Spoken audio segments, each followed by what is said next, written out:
What's up, YouTube? This is Delusional Bode Lacanian. I am practicing a reading tonight of something I actually found randomly off of Google Scholar while looking up gamification theory.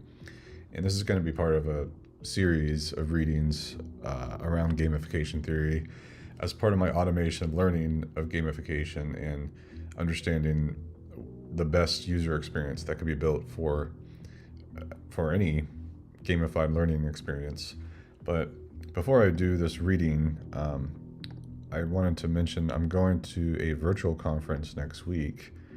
It's that's not the name of it. That's one of their logos. I think the name of the conference is GamiFIN, but I'll just be using this logo as sort of the Gamification Theory series logo as a background as I do my readings. But for the reading today, which is completely unrelated to the conference next week and completely unrelated to Unite, I will be doing this reading of appears to be a Russian institute. It's the Institute of Management. So basically the title is Usage of Gamification Theory for Increased Motivation of Employees. And I thought this would be a nice change of reading from the Vivek Chibber series I've been reading. It just basically, I haven't even read this yet. This is a completely cold, dry reading, but just my immediate hot take is this is something out of a neoliberal hellhole. Republican clinical hospital, I don't even know. But basically, I'll go ahead and start reading now. The abstract is, games have an amazing ability to hold people's attention for a long time, build relationship, win recognition, and develop creativity. Games can be considered as a sample of motivation and job involvement. So now we are trying to apply these techniques into the labor process. In the following article, gamification term is given and the history of gamification theory is analyzed.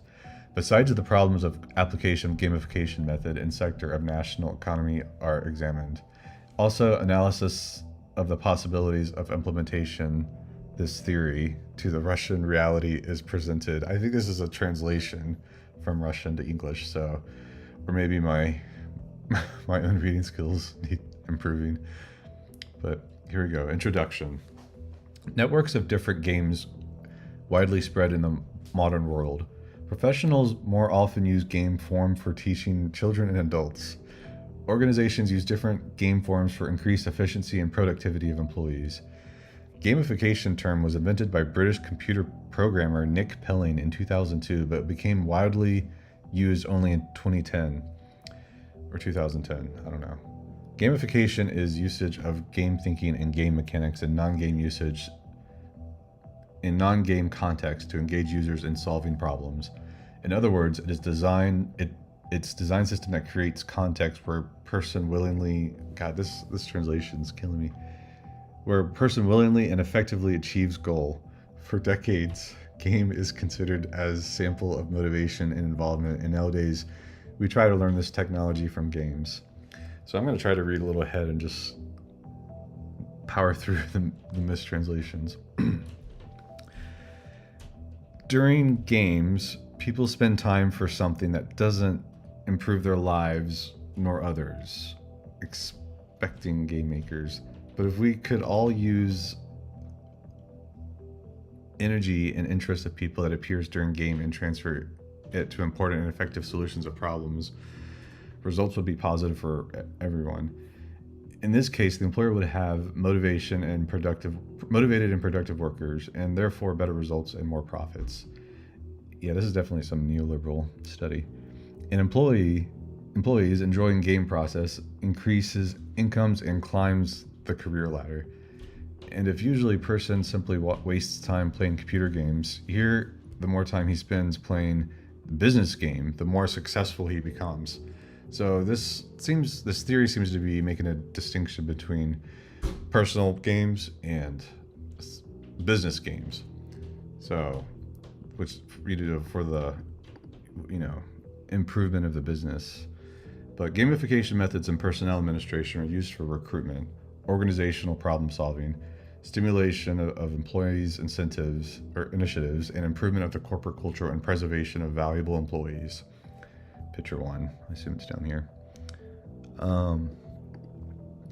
Modern generation of workers is more focused on diverse use of their knowledge, skills, creativity, and looking for freedom, independence, and realization of personal potential and profession that makes gamification a new trend in management as relevant as ever. So, gamification methods in personnel management.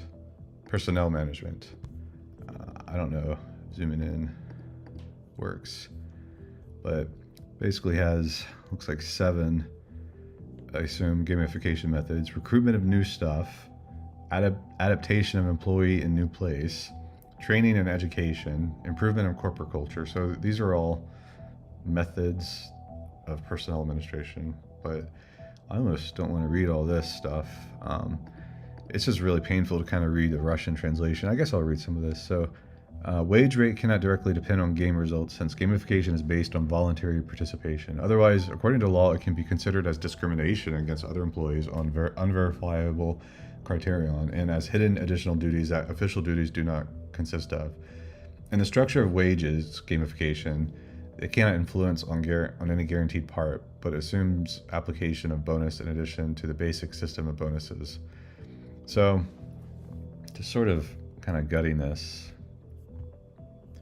they're just coming up with some model of sorts to have 3 main groups of game mechanics, where there's an Olympiad, competitive mechanics, win-win, mechanics without winners and losers, and aesthetics, mechanics focused on visualization. I mean, I don't really understand this all makes sense at some level, and I don't see anything wrong with it. Professor Werbach suggests structure of gamification elements, picture 2. So again, it's dynamics, mechanics, components, which is, I'm pretty sure, the same. I don't know, it's not quite the same as that. So he suggested the structure of the elements, where the first basic level presents gamification components, the second, the mechanics, and the third, the game dynamics. So this is just an interesting sort of decomposition or deconstruction of gamification theory, and it seems to refer to the history of it, and it even goes into some well-known. So among the most well-known companies that use theory of gamification is AOL, Microsoft, eBay, and the list goes on and on.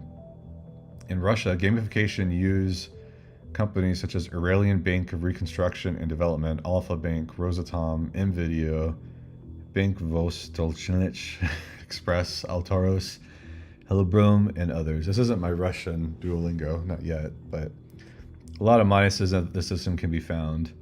Improper fake motivation. I don't know, this just kind of goes on, and gamification system is very complicated in development. There is no flexible product that could work in every organization or at least all departments of one company. It often happens that gamification is incompatible with particular corporate culture. When there is no holistic vision, it is impossible to incorporate new mechanisms in HR, and so gamification does not bring significant results. And that seems to be a common theme, the corporate culture, for almost anything, even with machine learning implementations and DevOps implementations. It's really hard to get any of that sort of stuff implemented without having some holistic view of the whole culture and the whole technology. Same is true for gamification, apparently. Socialist competitions are competitions between employees, teams, departments, and enterprises in order to develop labor productivity, cut production costs, and strengthening of work discipline. The aim of socialist competition. So it's interesting, this translation uses the word socialist. I think this is like HR competitions. I'm not sure. Employee competitions. First contract about socialist competition was published in 1929 in the newspaper Truth. Yeah, again, this is a cold reading. I didn't realize it was going to be a translation, but I'll wrap up with this conclusion. Let us analyze socialist competitions in terms of modern theory of gamification. Important components for victory in, socialist HR competitions were merit badges such as winner of socialist competition. Winners had both material and moral rewards. Material rewards were money, goods, or benefit that are typical of the socialist system, such as tickets to resorts, permission to travel abroad, right to receive housing or car out of the main line. Moral rewards were diplomas, badges, portraits, or winners posted on the board of honor. Labor collectives were awarded with challenge winner banner. Thus, gamification is a tool that can bring the relationship between employer and employee to a new level, which goes beyond frames of wages and labor contract and is based on feedback, recognition, status, and self-fulfillment. Creation of a game system is individual for every company, and there can be no ready-made solutions, as the aim of game mechanics is strengthening weak sides of company, among which could be small operation speed, weak customer orientation, low employee loyalty, absence of effective internal communications, and increased level of conflicts. So that was only 4 pages. I kind of skipped through a lot of the graphics, and I think the conclusion was pretty on point. I mean, regardless if it's coming from a neoliberal hellhole corporate culture in America or some post-Soviet Union corporate hellhole culture in Russia, it's moral rewards were diplomas, badges, portraits of, this is all a universal theme. Labor collectives were awarded with challenge winner banner. So wait, what was something I read? So it goes beyond frames of wages and labor contract and is based on feedback, recognition, status, and self-fulfillment. So things like bingo games, that's a very common thing, a lot of corporate culture, but there's a lot of really fun things happening in other cultures, and that's what I'm trying to pay attention to with this new series of Gamification Theory. So don't know where this is going to go, but this is my first video about Gamification Theory, and I'm open to any feedback about this reading or any general feedback about my reading comprehension or my